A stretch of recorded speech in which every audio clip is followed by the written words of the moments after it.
প্রিয় ভাই ও বোনেরা, আসসালামু আলাইকুম। আজকে প্রচণ্ড পরিমাণে বৃষ্টি হচ্ছে। আর এই বৃষ্টির মধ্যে আমরা একটি বিষয় আপনাদের জানাবো যে অবশ্যই আপনারা আপনাদের খামারে যে ছাগলের বাচ্চাগুলো রয়েছে সেই বাচ্চাগুলোকে আপনারা বর্ষাকালে কীভাবে লালন পালন করবেন।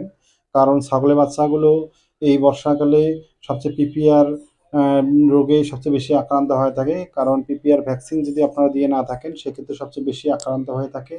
এর পাশাপাশি তাদের শরীরগুলোকে সজাগ রাখতে আপনারা অবশ্যই তাদেরকে যে ওষুধ খাওয়াবেন বা তার পাশাপাশি যে খাদ্যগুলো তাদেরকে খাওয়া খুবই প্রয়োজনীয়, সেই বিষয়টি নিয়ে আমরা মূলত আজকের প্রতিবেদনটি সাজিয়েছি।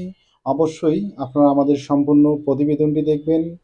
প্রিয় ভাই ও বোনেরা, আপনারা দেখতেছেন যে আমরা আমাদের খামারে যে ছাগলগুলো রয়েছে অর্থাৎ ছাগলের বাচ্চাগুলো রয়েছে, সেই বাচ্চাগুলোকে বর্ষাকালের মধ্যে তাদের শরীর সজাগ রাখতে আমরা অবশ্যই তাদেরকে যে ওষুধটি দিয়ে থাকি সেটি হচ্ছে জিঙ্ক জাতীয় যে লিকুইড জাতীয় যে ওষুধগুলো রয়েছে সেগুলো মূলত আমরা তাদেরকে খেয়ে থাকি। কারণ তাদেরকে যদি বর্ষাকালে আপনি জিঙ্ক খাওয়ান তাহলে দেখবেন যে তাদের শরীরগুলো কিন্তু সজাগ থাকবে। তাদের যে এনার্জির একটি বিষয় রয়েছে বা তাদের খাওয়ার চাহিদার যে একটি বিষয়, সেই চাহিদার বিষয় বা এনার্জির বিষয় ঠিক থাকলে কখনো তাদের পিপিআর যে আক্রান্ত হয় সাধারণত ছাগলের বাচ্চাগুলো পিপিআর রোগে, সেটি আক্রান্ত হবে না। তাই আমরা বলব যে অবশ্যই আপনারা আপনাদের খামারের ছাগলের বাচ্চাগুলোকে অবশ্যই বর্ষাকালের মধ্যে অবশ্যই তাদেরকে পর্যাপ্ত পরিমাণে আপনি বিভিন্ন ভালো কোম্পানির যে জিঙ্কগুলো রয়েছে সেই জিঙ্কগুলো খাওয়াতে পারেন। সেক্ষেত্রে কোম্পানির মধ্যে আপনারা যদি বাংলাদেশের মধ্যে হয়ে থাকেন তাহলে অবশ্যই আপনার অ্যাকমি, তারপরে আপনার রেনাটা, স্কোয়ার, তারপরে আপনার এসিআই, এই ধরনের বিভিন্ন কোম্পানি রয়েছে। যে কোনো কোম্পানিরই আপনার জিঙ্ক আপনারা আপনাদের ছাগলগুলোকে খাওয়াতে পারেন। কারণ জিঙ্ক খাওয়ালে কী হবে, আপনাদের ছাগলের খাওয়ার চাহিদা বাড়বে। আর খাওয়ার চাহিদা বাড়লে তার শরীরের কিন্তু পশম বা শরীরের সকল কিছু কিন্তু কাঠামো বা সকল কিছু স্ট্রাকচার থেকে শুরু করে সকল কার্যক্রমে তার সঠিক থাকবে।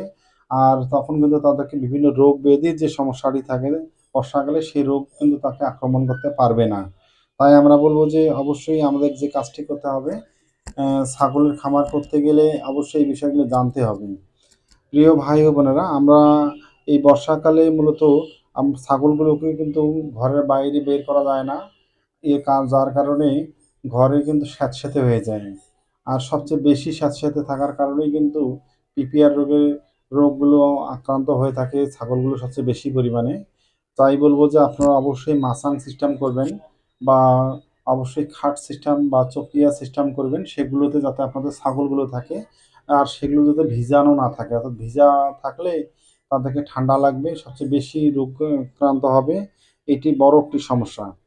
আর একটি কথা বলব যে আপনারা আপনাদের ছাগল যেগুলো রয়েছে সেই ছাগলগুলোকে অবশ্যই মাসে একবার হলেও তাদেরকে জিঙ্ক খাওয়াবেন। অর্থাৎ অন্য কোনো কিছু না খাওয়ালেও জিঙ্ক খাওয়াতে হবে এটুকুই। এ কারণেই যে জিঙ্ক খাওয়ালে তাদের শরীরের খাওয়ার চাহিদা থেকে শরীরের সকল বিষয়ে কাজ করে এই জিঙ্ক। আর জিঙ্ক এতই গুরুত্বপূর্ণ যে জিঙ্ক না খাওয়ালে কী হবে, যে আপনাদের ছাগলগুলো কিন্তু বর্ষাকালে কিন্তু এমনিতেই ছাগলগুলো খেতে চায় কম।